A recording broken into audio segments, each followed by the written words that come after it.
like to think that after a little over 4 decades, I'm in my 5th decade of kind of starting colts and working at this. I'm almost 60. I would like to think that maybe we've found a little better way to go at some of this stuff nowadays, but I've never lost sight of the kind of born and necessity part of my background. You know, I see clinics and stuff sometimes nowadays where it's, my Lord, you know, they've been working with this horse for 2-3 weeks and they still haven't even stepped on them or done anything. The old school that I came from, that didn't get the cows gathered off the mountain. And it didn't get the elk camp packed in for the non-resident hunters coming to shoot an elk. So while I'm very much about kind of an easier, softer approach where we try to give the horse a chance to really buy into some things instead of really forcing it really hard, I still have that kind of born and necessity part of me that there's still a job to get done. How do we get there? How do we get our horses to this kind of spot? The way that I do it is I put pressure on these horses and drive them and establish dominance, leadership, and submission, kind of the same way an old matriarch mare would in a herd of horses. Okay, a lot of people think that the disciplinarian, like in a herd of, like I say, a herd of wild horses is the stallion. Not so. So what's the first thing I kind of need to get going here? So I need to have some forward motion. And so when we drive, there's a little head bob to the ground right there. Do you already see that little bob? See that head bob? Oh. So now remember I said in the demo, right about now is when the guy comes walking in that missed everything this morning and says, hey, he just running them around to wear them out? Is that what? No, we're looking for certain things. So what's that? Well, that's just feel good. That's a lot of colt feel good right there. There was a little submission right there. So you get where you read these colts kind of like you're reading a book, right? Now, if you look at my horse, where's my horse at? He's right on the shoulder and right behind the eye, okay?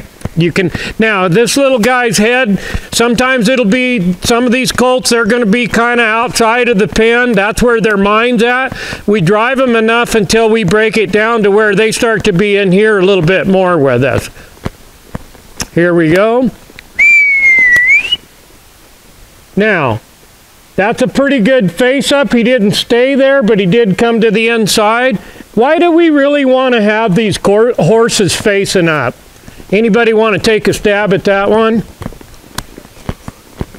Let me explain it kind of like this a little bit. Think of it like this. A horse really needs to learn how to come to pressure before they ever will really yield away from pressure. So why do we start colts in a snaffle bit with a direct rein a lot? Well, if you think about it, a direct rein and a snaffle bit is direct pressure. Now that's a little resistance right there, so I'll discipline that a little bit. We start horses out riding in a snaffle bit, not a finish bit like this horse I'm riding. Because if you think about a direct rein with a snaffle bit, it's a one direct rein, it's a pull, it's a come to pressure before we can ever get a horse neck reining to yield away from pressure, right? Okay, so these horses, we try to get them all coming to the inside, facing up, and coming to pressure. He's kind of a little all over the place, got a little attitude, kind of feeling a little good with himself. So now I'm going to turn the dial up, and I'm going to start putting a little more pressure on him. Little attitude with a little resistance there. See him kicking at me? What do you do with that resistance? Okay, I'm looking for this face up right here. See him licking his lips? Licking his lips is a sign of relaxation and understanding. Okay, I want him to face up, stay here. This is coming to pressure right here.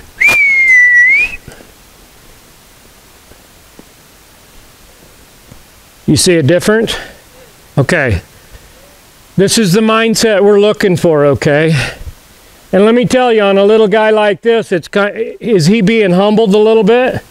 Yeah, he's getting, and he really needed this bad. Okay, so already what's happened with this guy is psychologically we're reprogramming him a little bit. So I watch that inside ear a lot. When that inside ear goes out there, his mind's out there. When that inside ear right now is in here with me, that's where his brain is a little bit. Okay, and so you drive this until you break this down. And here's another thing. Have you noticed how much more he's blinking? Look how much more he's blinking. Blinking, blinking, blinking, blinking. Okay, blinking is what? Thinking. You just saw me work through that, throwing the hip and kicking at me. I mean, he was serious about it too. He's going to double barrel me and let me have it. He figured he was going to give old Pudge and I the treatment. This is Pudge, by the way, that I'm on. And he kind of found out that he's not going to give me and Pudge the treatment. All right. So, and I'll say this on these horses I work on of mine. This is a fairly dominant horse that I'm on right now, but my other two clinic horses aren't real dominant horses. What happens though is that horse assumes my dominance in here when I'm riding and working horseback.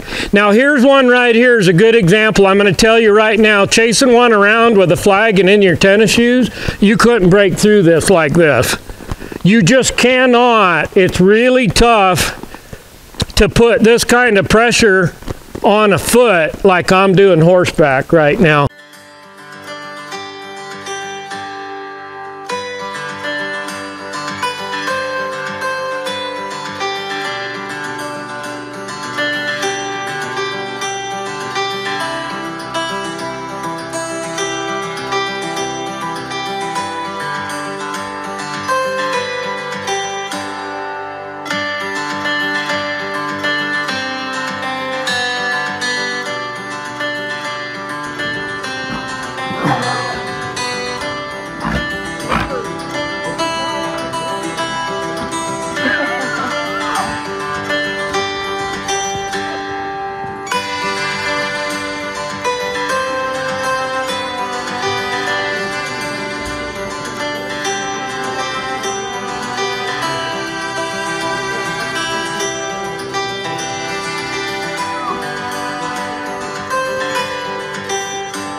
Second saddling and second ride.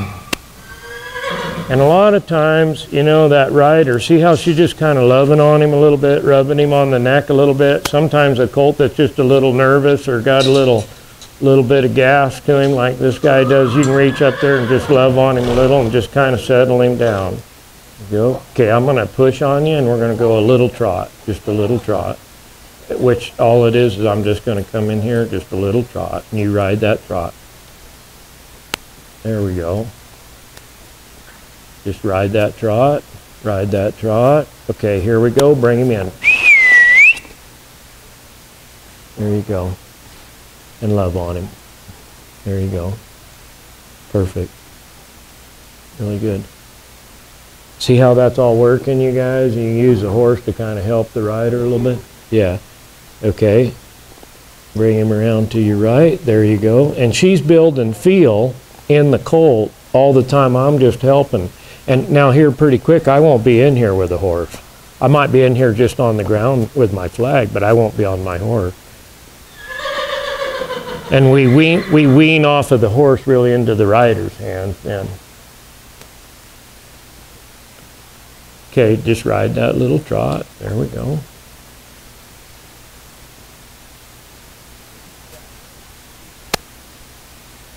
Here comes a little trot. I'm just going to come in there. There we go. Ride that little trot. Okay, bring him in. And so you go, like, so to me, I kind of like see and feel him get a little, he just like get a little tight. Well, before he gets real tight, bring him right in and shut him down. Just come to the inside, you know, shut him down.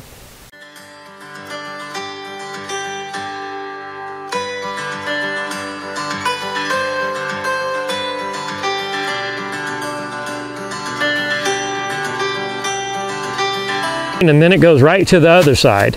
That's where you get him really tracking and coming with you psychologically to your feet. Really directing the mind good with your feet then. Okay, as for your trot, perfect. Trot. Now turn him underneath, walk him off. Bump, bump, bump. Bump, bump, bump. Keep bumping, take him clear to the wall. Clear to the wall and then right foot, right hand. Right. If you quit on him, you'll get hung up just out here in the middle. Okay. So what I do is I bring him clear around to where I'm coming right to the wall, and he's either going to hit the wall or we got to go right or left. Hold that trot. Now just sit down in your saddle and just take your slack out. That's all, and let him find it. Don't pull on him, just let him find it. There it is. See what I mean? So you just kind of sit down in your saddle and take the slack out. There's no pull. That's all you got to do. That's how light he's already starting to be in your hands. Okay?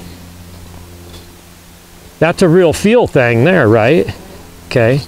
All right, so here we go. Now this is a little more than we got done at Oakley the last day.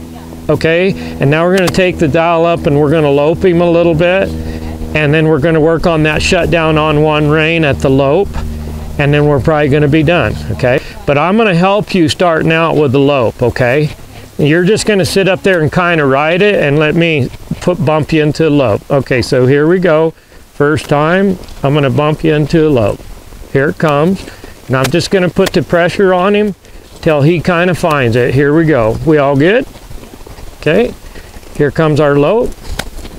Perfect. Just ride him through it. Don't pull, don't nothing. Just ride him through it.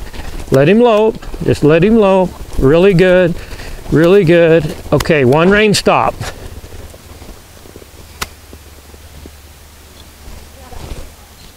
Now love on him. I wish I had her on this side so the camera could have got that great big old smile. Right. And that's what we want to get soft, because when you're out there, that's what's going to save you. When he gets really scared and bug lumped, which all colts are going to do, that right there is what's going to make it where you can keep it safe.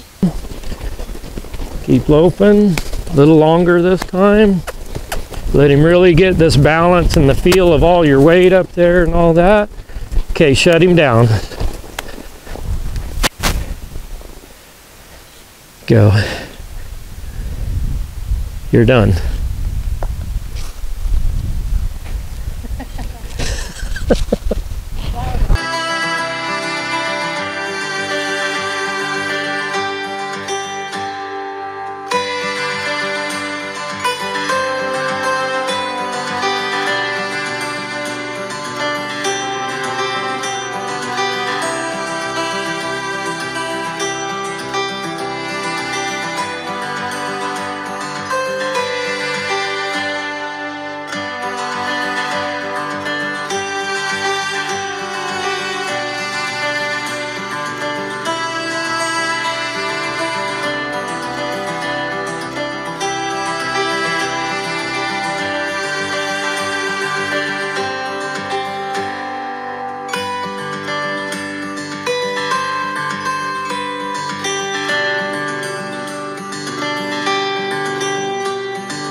Horses, I'd like to show them all something totally different. Yeah. Something totally different, and it's not really all brand new. Some of it is so old that it is going to seem new again. The way we use body language and everything we said up horseback, and then how that transfers to what we do afoot and our body language. Forward motion, I use my horse on the shoulder for forward motion. In the world of the greater Yellowstone where I come from, we have to hobble our horses and stuff. I mean, there's no corrals, there's no fences, we're talking total wilderness. I mean, I was a wilderness ranger for a long time, and you know, your horses have to get accustomed to hobbles. Most of what we teach, it's not magical. I'm not gifted from whatever the horse heavens. It's discernible. I can show it to people. I can teach it to people. I can explain it in a way that I think people get it and it's not confusing. But I'm definitely different, and our approach is different, and I'd like to share that different with the world. Yeah.